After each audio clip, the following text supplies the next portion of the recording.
Morning everyone, joined by David at Euroa. Let's have a look at our runners on Saturday. Let's kick off in Adelaide in the opening event for 2-year-olds over 1,050. We've got a debutant filly called She Will Rise by Your Song out of Madame Esther, drawn gate 1. Yeah, I like this filly. I think her trials have been very good at Flemington. A little bit temperamental in the gates, but we couldn't resist going for black type at a first run. Race 2 over the 2,000 metres, Velox for Karen McAvoy. I think he'll turn his form around. His work's been excellent. He just got a very shifty track at Caulfield. He's a funny horse. He doesn't like it too firm or too soft. But his form before the poor run was excellent. Race 3 is the Carbine Club over the mile, drawn nicely in gate 3 is Mahani. Yeah, he has drawn well. This race sets up nicely for him. He races on the pace, makes his own lap, and is in good form. Race 5 is the DC Mackay Stakes over 1,100 metres, a Group 3 event. We've got Keener Ray, Regan Bayless, gate 4. Yeah, he's got a terrific gait. His first up run was excellent, and he's trained on, so he's a good competitive horse in this Group 3 class. Race 6 is the Group 1 Australasian Oaks. We've got a couple of runners. The first is Earth Angel for Joe Bowditch. Yeah, her form in the 2 lead-ups has been excellent from bad gates. She mightn't settle as far back as one might think. She's thriving in Adelaide and sure to run another good one. And we also have Pure Scott, Regan Bayless in gate 2. She probably has to run a PB to figure in this, but her last run suggested she's looking for 2,000. She's just got to prove she's up to class. Race 7 is the big one today. It's the Group 1 Robert Sangster Stakes over the 1,200 metres, and we've got 4 runners in it. The first, Miss Gunpowder for Jason Holder. Yeah, last start winner, and her track work has been brilliant. Also a last start winner, Catchy for Dwayne Dunn. Yeah, I think she's drawn the perfect gate. She's in very good form, and I would say her work this week suggests she's peaking. First up from a spell, Formality in gate 3 for Karen McAvoy. Coming back from a heart fibrillation, but she trialled like a bullet at Tatura. She won a trial by 15.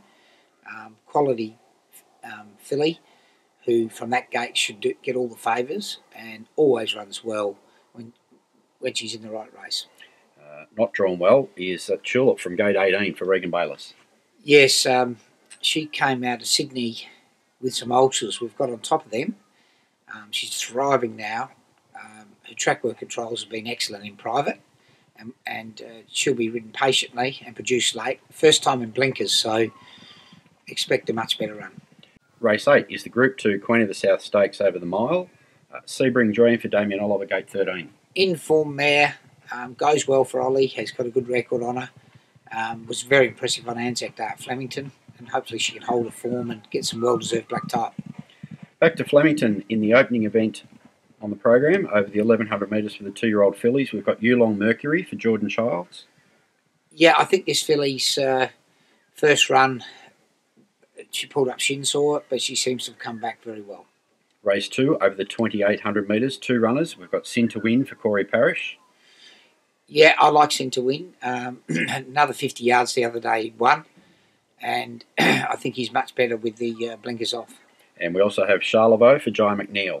Much improved run. He's been doing a bit of schooling, and it looks like it's brightened him up a bit. On to race 5 over the 1,000 metres. We have Bullpit for Noel Callow. Yeah, bit of a throw at the stumps. Blinkers on. Probably runs his best races up the straight, but needs to improve. On to race 7. We have 3 runners over the 1,400. The first is Sovereign Nation for Ethan Brown. Yes, goes very well to track and distance. Looks well placed there. First up from a long spell, Pillow Desai for Fred Kersley. Yeah, coming back from a tendon injury, but a classy horse who's just starting his Caulfield Cup preparation. I would say would need the run. And also we have Sosie Bond for Andrew Mallion, gate 3. Could be the joker in the pack. We rode him, took a position on him and it backfired. He'll be ridden much more patiently and more quiet and produced in the last 200. And he could improve out of side of big odds. On to race 8 over the 1,800 metres after winning a Caulfield Cup and a trip to Japan. First up, Boom Time. Little bit of an ask with 62 kilos, but He's come back, and I think he's better for the experience and the trip. His coat's fantastic. He's only going to have a race or two in the autumn, and then be produced for early spring. But he wouldn't surprise me. I've had horses run very well in the past off of overseas trips. And what's our best bet on Saturday, Dave? I think it's a very hard day, but I think Catchy is each way special, and I like Sin to win. Thanks, Dave.